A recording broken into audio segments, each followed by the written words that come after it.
ఇలా డైరెక్ట్ సబ్జెక్ట్లోకి పోతే ఇంకా చాలా స్లైడ్స్ ఉన్నాయి.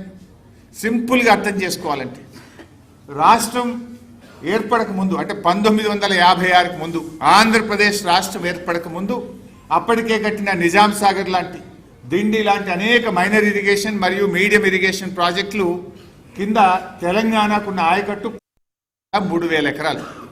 అంటే ఆంధ్రప్రదేశ్ రాష్ట్రం ఏర్పడక ముందే మన ప్రాంతంలో మైనర్ మీడియం ఇరిగేషన్ కింద కాకతీయ రెడ్డి రాజులు కానీ నిజాం నవాబు కానీ వేరియస్ ప్రోగ్రామ్స్లో మనకు వచ్చిన ఆయకట్టు 16,03,000 ఎకరాలు.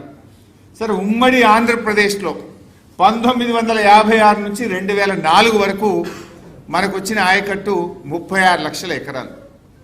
60 ఏళ్లలో వచ్చింది 36 లక్షలు. 2004 నుంచి 2014 కాంగ్రెస్ ప్రభుత్వమే అధికారంలో ఉంది.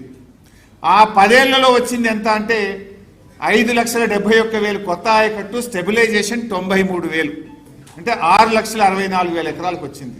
56 నుంచి 2014 వరకు 60 ఏళ్లలో వచ్చింది 42 లక్షల ఎకరాల ఆయకట్టు. 60 ఏండ్లు 42 లక్షల ఎకరాల ఆయకట్టు. నౌ బీఆర్ఎస్ 2014 నుంచి 2023 మనం ఉన్నది 9.5 సంవత్సరాలు. అందులో 2 ఏళ్లు కరోనా, పెద్ద నోట్ల రద్దు లాంటి ఆర్థిక సంక్షోభం, కొత్తగా ఏర్పడ్డ రాష్ట్రం. అయినా 9.5 ఏళ్లలో బీఆర్ఎస్ సాధించిన ఆయకట్టు 31,50,000 ఎకరాల స్టెబిలైజేషన్, 17,24,000 ఎకరాల కొత్త ఆయకట్టు, మొత్తం 9.5 ఏళ్లలో 48,74,000 ఎకరాల ఆయకట్టును సాధించింది బీఆర్ఎస్ ప్రభుత్వం, కేసీఆర్ గారి నాయకత్వం. 9.5 years 48 lakh acres of ayakat is achieved by KCR government. Next, comparison. Congress 10 ఏళ్లు 5,71,000 ఎకరాల కొత్త ఆయకట్టు, బీఆర్ఎస్ 9.5 ఏళ్లు 17,24,000 ఎకరాల కొత్త ఆయకట్టు.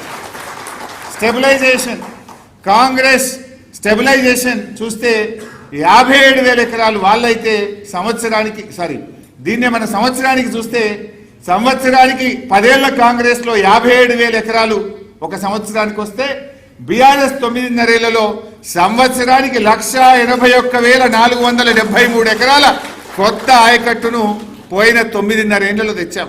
అందులో కరోనా, అందులో కొత్త సంవత్సరం, అందులో పెద్ద నోట్ల రద్దు లాంటి ఆర్థిక సంక్షోభం ఉన్న 1,81,473 ఎకరాల కొత్త ఆయకట్టు ప్రతి ఏటా బీఆర్ఎస్ సాధించింది. నౌ స్టెబిలైజేషన్ చూడండి. 10 ఏళ్ల కాంగ్రెస్ చేసిన స్టెబిలైజేషన్ 93,000, బీఆర్ఎస్ 31,50,000 ఎకరాలు. స్టెబిలైజేషన్ అంటే మీకు తెలియాలి, చెరువుల కింద 25 లక్షలు ఉండే తెలంగాణకు, కానీ ఉమ్మడి రాష్ట్రంలో చెరువులు పట్టించుకోక వాటి కింద మొత్తం తూములు, అలుగులు, కట్టలు అన్నీ తెరలైపోయి 10 లక్షలకు పడిపోయింది.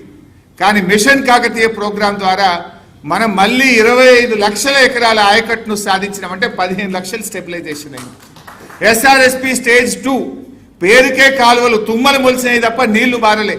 కాళేశ్వరం ప్రాజెక్టు కట్టి ఎస్ఆర్ఎస్పి స్టేజ్ 2ను మోడర్నైజ్ చేసి ఎస్ఆర్ఎస్పి స్టేజ్ 1 కాలువల్ని మోడర్నైజ్ చేసి ఎస్ఆర్ఎస్పి స్టేజ్ 2కు కాళేశ్వరం నీళ్లను అందించింది. అది స్టెబిలైజేషన్ కింద. అంటే నీళ్లు రాని వాటికి, నీళ్లు తక్కువగా ఉన్నప్పుడు కరువు సంవత్సరంలో సప్లిమెంటేషన్ చేసి స్థిరీకరణ సాధించిన దాన్ని స్టెబిలైజేషన్ అంటాం. అది మనం 31,50,000 ఎకరాలు తెచ్చాం. స్టెబిలైజేషన్ యావరేజ్ చూస్తే 10 ఏళ్ల కాంగ్రెస్ సంవత్సరానికి 9,300 ఎకరాలు ఇస్తే బీఆర్ఎస్ 3,31,578 ఎకరాలు ప్రతి ఏటా స్టెబిలైజేషన్ తన 9.5 ఏళ్ల కాలంలో చేసింది. రెండు కలిపి చూద్దాం. Both stabilisation and new ayacut 56 నుంచి 2004 వరకు 36 లక్షలు. మనకంటే ముందు 10 ఏళ్ల కాంగ్రెస్ 6,64,000, బీఆర్ఎస్ 9.5 ఏళ్లలో 48,71,000 ఎకరాలు. అంటే మీరు పైన యావరేజ్ చూస్తే 56 నుంచి 2004 వరకు సంవత్సరానికి 75,000 ఎకరాల ఆయకట్టు తెచ్చారు. 10 ఏళ్ల కాంగ్రెస్ మనకంటే ముందు సంవత్సరానికి 66,000 ఎకరాల ఆయకట్టు సాధించారు. మరి 9.5 ఏళ్ల బీఆర్ఎస్ 5,12,000 ఎకరాల ఆయకట్టు సాధించారు. Is there any comparison? ఎన్ని రెట్లు ఎక్కువ మీరు చూడండి ఒక్కసారి.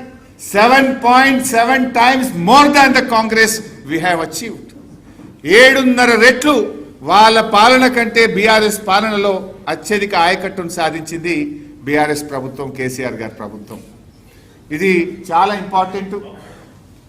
మీరు రేవంత్ రెడ్డి అసెంబ్లీ సాక్షిగా ఎంత పచ్చి అబద్ధాలు మాట్లాడిండు అనడానికి నేను సాక్ష్యాధారాలతో సహా చూపిస్తా ఉన్నాను.